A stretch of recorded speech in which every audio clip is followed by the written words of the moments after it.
Well, Canada has dropped its retaliatory tariffs on Kentucky bourbon. Lexington Herald leader, major Kentucky bourbon maker Jim Beam, shutting distillery for 2026. Part of the story here is tariffs and Canada not buying whiskey within the United States. Canada is changing the American whiskey market from the other side of the border.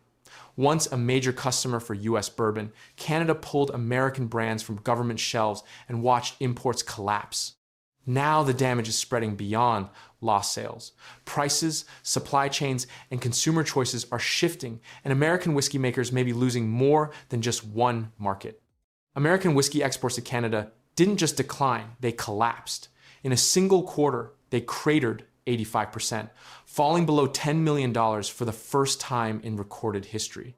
Canadian provinces seized millions of dollars in U.S. alcohol and swept major brands off government-run shelves overnight. What started as a response to tariffs turned into a cross-border shutdown that has reshaped bourbon markets, liquor pricing, and the entire alcohol trade between two nations that used to be each other's best customers. It began roughly a year ago when President Donald Trump announced a fresh wave of tariffs on Canadian imports and reignited tensions between two of the world's closest trading partners.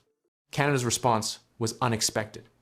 It did not retaliate with duties on steel or automobiles. Instead, it struck at something far more visible on every store shelf: alcohol.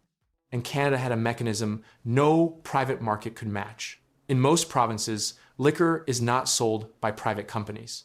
It is controlled by government-run monopolies: Ontario's LCBO, Quebec's SAQ, the Nova Scotia Liquor Corporation, British Columbia's BC Liquor Stores. That structure gave provincial governments the power to decide overnight what stayed on shelves and what vanished. And vanish. American-made wine and spirits were pulled from shelves, seized from warehouses, and frozen in transit.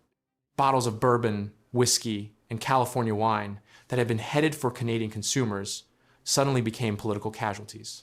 To shoppers, it looked like a boycott. To the producers who made those bottles, it felt like a total shutdown of a market they had spent years building.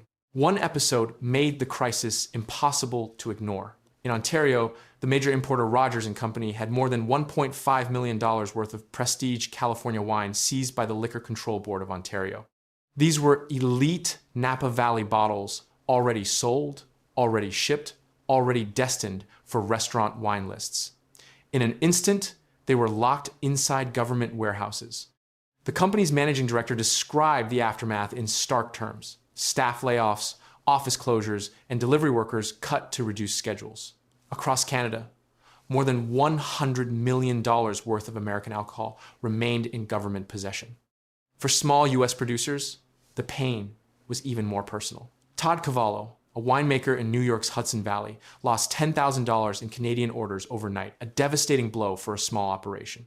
He described taking on outside work just to keep his business afloat. Then the industry-wide data arrived. In the second quarter of 2025, the Distilled Spirits Council of the United States published figures that stunned the global alcohol trade.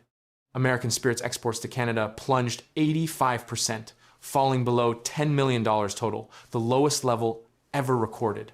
U.S. wine exports to Canada dropped by as much as 94%. To grasp how catastrophic that collapse was, consider Canada's role as a buyer. Canada had long been one of America's biggest alcohol customers.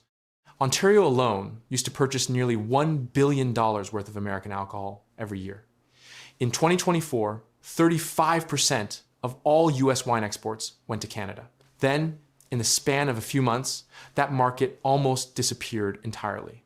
Chris Swanger, president of the U.S. Spirits Trade Group, called the situation very troubling, warning that American producers were being significantly harmed by the breakdown in trade relations. Then came one of the most politically charged moves of the entire trade war. In British Columbia, Premier David Eby openly announced that the province would specifically target liquor products from Republican-leaning red states, a way to apply pressure directly to the president and his political base. The logic was simple. If voters in bourbon-producing states like Kentucky started feeling economic pain, that pressure might travel back to Washington. And if you want the real story behind how Canada is still holding its ground through tariffs, wars, and hard times, hit join below to join the membership for exclusive documentaries you won't see anywhere else about Canada's progress and rise through uncertainty. Bourbon, by law, can only be made in the United States, and most of it comes from states that strongly back Trump, that transformed American whiskey from a beverage into a message. As American brands disappeared, Canadian consumers adapted quickly. Liquor stores posted signs reading, "Buy Canadian instead," and shoppers followed the instruction. Provincial sales data told the story. Canadian whiskey and wine sales jumped more than 24%.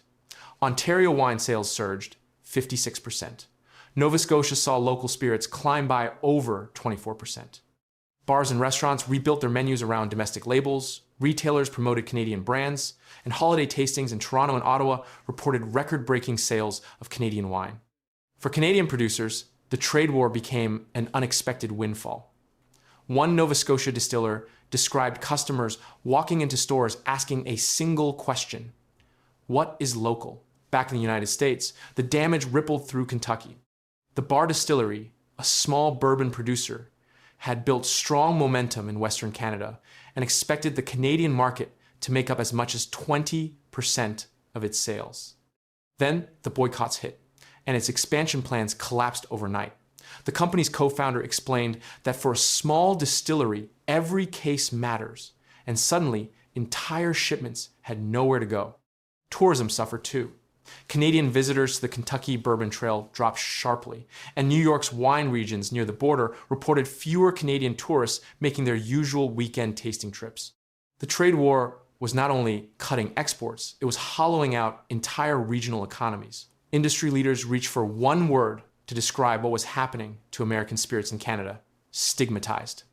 Not because the products themselves had changed, but because they were trapped in a political fight between governments.